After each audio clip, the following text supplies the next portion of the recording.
শুক্রবার রাত থেকে সামাজিক মাধ্যমে যেন একটাই আলোচনা, এক ফ্রেমে শাকিব খান আর কেয়া পায়েল। কয়েকটি ভাইরাল ভিডিও ঘিরে ফেসবুকে শুরু হয়েছে তুমুল কৌতূহল। ভক্তদের মাঝে চলছে নানা জল্পনা কল্পনা। একটি জমকালো গালা নাইটে হাজির হয়েছিলেন ঢালিউড সুপারস্টার শাকিব খান। তবে এবার শুধু উপস্থিতি নয়, তার পুরো লুকটাই কেড়ে নিয়েছে সবার নজর।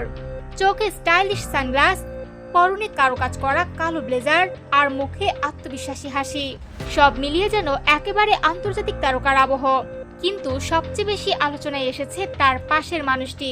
নাটকের জনপ্রিয় অভিনেত্রী কেয়া পায়েলকে দেখা গেছে পুরো সময় জুড়ে শাকিব খানের পাশেই।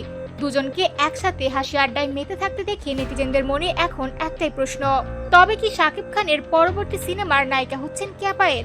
ইতিমধ্যেই ধারাবাহিক নাটক এটা আমাদেরই গল্পে অভিনয় করে দর্শকদের হৃদয়ে জায়গা করে নিয়েছেন কেয়া পায়েল।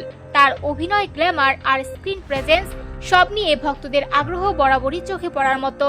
আর এবার শাকিবের পাশে তাকে দেখে অনেকে বলছেন বড় পর্দাতেও এই জুটি হতে পারে দারুণ চমক। যদিও এখন পর্যন্ত নতুন কোনো সিনেমায় একসঙ্গে কাজ করার বিষয়ে আনুষ্ঠানিক ঘোষণা আসেনি, তবে ছবিজঙ্গনে গুঞ্জন কিন্তু থেমে নেই। এদিকে পরিচালক আজমান রুশোর নতুন সিনেমা রকস্টারে দেখা যাবে শাকিব খানকে এক পেশাদার সঙ্গীত শিল্পীর চরিত্রে। সান মোশন পিকচার্স লিমিটেড প্রযোজিত এই সিনেমায় তার বিপরীতে অভিনয় করেছেন অভিনেত্রী সাবিলা নূর।